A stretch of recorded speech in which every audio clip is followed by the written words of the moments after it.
ये मेरठ के सौरभ राजपूत का घर है। उसी सौरभ राजपूत का घर जिन्हें उनकी पत्नी मुस्कान और उसके प्रेमी साहिल ने सीने में खंजर घोंपकर पहले मौत के घाट उतारा और फिर सौरभ के शव को कई टुकड़ों में काटकर ड्रम में डाला और सीमेंट से पैक कर दिया। तस्वीरों में नजर आ रही महिलाओं में एक महिला सौरभ राजपूत की मां है और दूसरी उनकी बहन।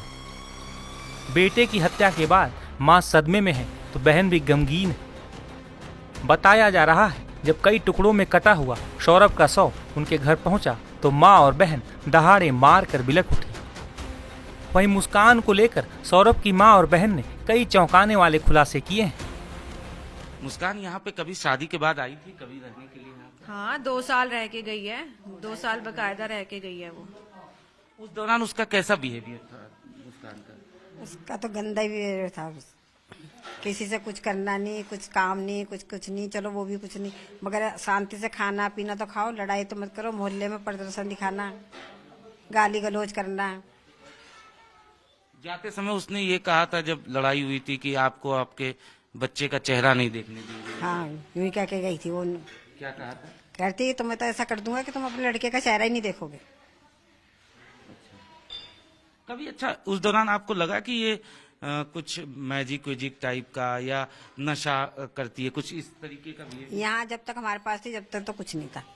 उसके बाद करती होगी तो हमें पता नहीं, वो उसकी माँ बताएगी। सौरभ से उसका बिहेवियर कैसा था? इस बारे में भी हमें पता नहीं। जब मियाँ बीवी दोनों सही होंगे जब भी तो रह रहे होंगे। अच्छा, जब ये बात भी सामने आई कि 3 तारीख के बाद यानी 4 तारीख के बाद आपकी सौरभ के फोन पे चैट से बात हो रही थी, क्या बात हो रही थी? बस ऐसे ही कि भाई तू होली पे घर आ रहा है, तो उसने कहा था कि हाँ, मतलब वैसे फोन पे बात हुई थी कि होली पे घर आ रहा है, तो उसने बोला था कि मैं घूमने जाऊंगा और उससे पहले ही अगर मिल जाऊंगा तो ठीक है। तो मुझे लगा ठीक है, होली के बाद मिल लूंगी, कोई ऐसी समस्या नहीं है। बस इतना ही था। 2 तारीख को। हाँ, 2 तारीख को मम्मी। मैंने हाँ, करवाया था फोन। आपके मोबाइल फोन पे चैट्स कुछ मैसेजेस भी आए थे? हाँ, है। ये कितनी तारीख को आए थे? 6 तारीख, 6 मार्च के मार्च से थे मेरे पास, मतलब मेरी जो बात हुई है। और वो जो चैट हुई है वो सूबी ही कर रही थी। अच्छा, वही कर रही थी ये चैट? जब आप देखें ना, जब उसका डेथ टाइम जो आया है वो 4 मार्च आई है और चैट हमारे पास 6 मार्च से लेकर 13 या 14, हाँ 14 के बाद तक है। तो फिर उससे अंदाजा लगा लेना आप। 13-14 के बाद तलक है। हाँ, उसके बाद वो तो 13-14 के बाद तलक है। उसके मैसेज चैट करना सब कुछ करना वही कर रही थी। जब अंदेशा हुआ कि ऐसा गड़बड़ हो गया है कि उसकी बॉडी को ड्रम में, हमें न्यूज मिली कि उसकी बॉडी ड्रम में है, तब हमने कंटिन्यू, यकीन ना करते हुए, हमने लगातार फोन हम मिलाते रहे कि हो सकता है कि ये झूठ खबर हो, पर वो सच था। कुछ और ऐसी चीजें जो आपको याद आ रही हो मुस्कान को लेकर? क्योंकि जाहिर तौर पर साहिल को लेकर आप लोगों को क्या पहले कभी पता चला था? हम तो जानते ही नहीं थे उससे। अच्छा, उसको नहीं जानते थे आप? हम तो नहीं जानते थे, ना मैंने कभी देखा, ना कभी मेरी बात हुई ऐसे। मतलब कोई था ही नहीं हमारे नोन में तो, साहिल नाम का कोई नहीं था। कोई ऐसी बात जो आप लोगों को याद आ रही हो, सौरभ ने कभी अंदेशा किया हो कि नहीं मुस्कान का बिहेवियर चेंज हो गया है, वो किसी से बात कर रही है, कुछ इस टाइप की चीजें? हाँ, बिहेवियर तो चेंज हो ही गया था। मतलब जब वो यहाँ से गई है, रेंट के अपार्टमेंट में रहने लगी, फिर धीरे धीरे, मतलब हमने तो नहीं देखा, पर जितने भी मोहल्ले पड़ोस के लोग देखते थे, यार दोस्त देखते थे बाहर रोड पे, कभी किसी लड़के के साथ घूम रही है, गाड़ियों में घूम रही है, तो चेंज तो हुआ ही था ना, तभी घूम रही थी। इलाके के लोग ये भी कह रहे थे कि घर पे ना स्विगी, जोमेटो, बहुत सारी सामान जो है बाहर से ही आते थे, खासतौर पे खाने का सामान भी बाहर से आता था। हाँ, वो खाना वाना नहीं बनाती थी, वो कुछ नहीं करती थी। भैया लड़का 50,000 रुपये महीना भेज रहा है तो वो तो यही खाएगी। चूल्हा तो उसे जलाना नहीं है। एक खुद है, एक लड़की थी छोटी, तो क्या करती हो? जब उसको बनाना नहीं घर में तो बाहर से मंगा के तो खाएगी। जब उसको दिख रहा है कि आराम के पैसे आ ही रहे मेरे पास, कैसे खर्च होंगे वो, इस मारे मंगा के खाती रहती थी वो। ना उसके माँ बाप कहते थे कभी कि हाँ भाई तुम खाना घर में पका लो या कुछ कर लो, कि भाई रोज रोज खाना तो अच्छी बात नहीं होती ना, आजकल कितनी बीमारियां चल रही है। मगर कोई मतलब ही नहीं उनको भी, वो भी अलग रहते थे, वो भी अलग रहते थे। माँ बाप का ये कहना है कि हमारा दामाद जो था वो तो बहुत अच्छा था, वो अच्छे से रखता था बेटी को, बेटी में ही कमी थी, बेटी ही ऐसी थी। ये तो भैया उन्हें पता होगा ना, जब मकान दिला दिया उन्हें तो वो तो मकान दिला दिया, गाड़ी दिला दी, सोने चांदी की चीजें दिला दी, और क्या होगा? तो वो तो दामाद तो अच्छा ही दिखाई देगा, किसको बुरा दिखाई देगा?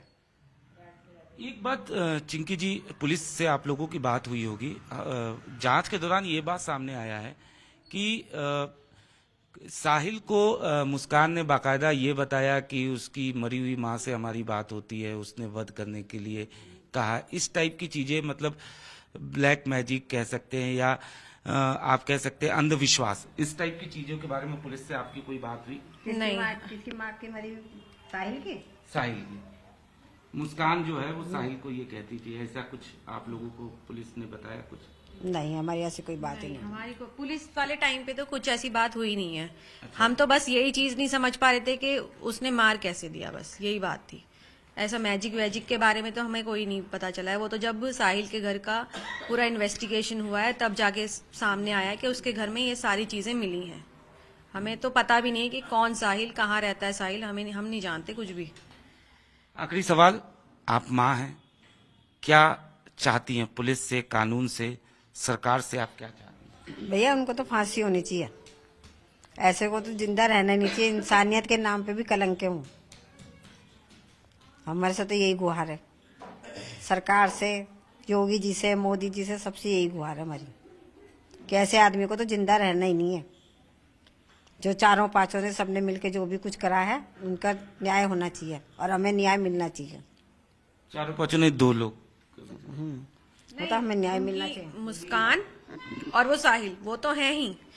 उसके मम्मी, उसके पापा, उसका भाई और उसकी बहन, वो भी मिले हुए थे। बिना किसी के मिले कोई काम नहीं हो सकता। माँ बाप ने शह दी थी तभी तो इतना बड़ा कदम उठा लिया, नहीं तो कैसे कोई कदम उठा सकता है। जब हर चीज का उनको सपोर्ट था मुस्कान को, जब भी तो उसने करा, हर चीज का सपोर्ट था उसे कि तू कहाँ घूम रही है, जा रही है, तू लड़की क्यों रख रही है भाई अपने घर? वो लड़की छोड़ छोड़ के उनके पास चली जाती थी। शादी के समय जब सौरभ शादी कर रहे थे उस वक्त आप लोगों ने इसका विरोध किया था, आप लोगों ने क्या समझाया था, क्या? हमें समझाने समझने अगर हमने विरोध किया हुआ था, अगर विरोध करते हम, जब ये भागी थी, इसी के घर वालों ने हमारे ऊपर केस लगाया कि हम लेके भागे हैं। हमारे ऊपर पुलिस हमको प्रेशराइज कर रही थी, हम जगह जगह भागे भागे फिर रहे थे, टॉर्चर कर रही थी हमें पुलिस। अगर हम कल्प्रेट होते तो हम मतलब ये चीजें क्यों फेस करते? हुआ क्या था, मतलब वही मैं समझना चाह रहा था। नहीं, हुआ ये था कि लड़की खुद भाग के हमारे घर आई थी। हमारे घर में आई थी, चुंगी पे। हाँ, मतलब चुंगी पे आई थी, चुंगी पे खड़ी थी वो। मतलब कुल मिला के मुस्कान ने प्रेशर बनाया था सौरभ से शादी करने के लिए, ऐसा। यही बात थी। हाँ, यही था। हाँ, उसने फोन कर करके उसे बुलाया और वो चला गया। अब भगवान जाने उसकी भी बुद्धि सीधी थी। मना कर रहा था जाने के लिए, तो कह रही नहीं, तू मुझे लेके चल। 2 मिनट बाद ही हमारे घर पे पुलिस आई है। बस वो घर से बाहर निकाल के निकला है और तुरंत हमारे घर पे पुलिस आ गई है। उन्होंने हंगामा कर दिया, मेरे पापा को पुलिस ले गई उस चक्कर में उठा के। मैं तो ये कहूंगी भाई, जिस दिन से वो हमारे घर आई थी उसने तो हमें पुलिस दिखा दिया है और हम आज तक पुलिस ही देख रहे हैं।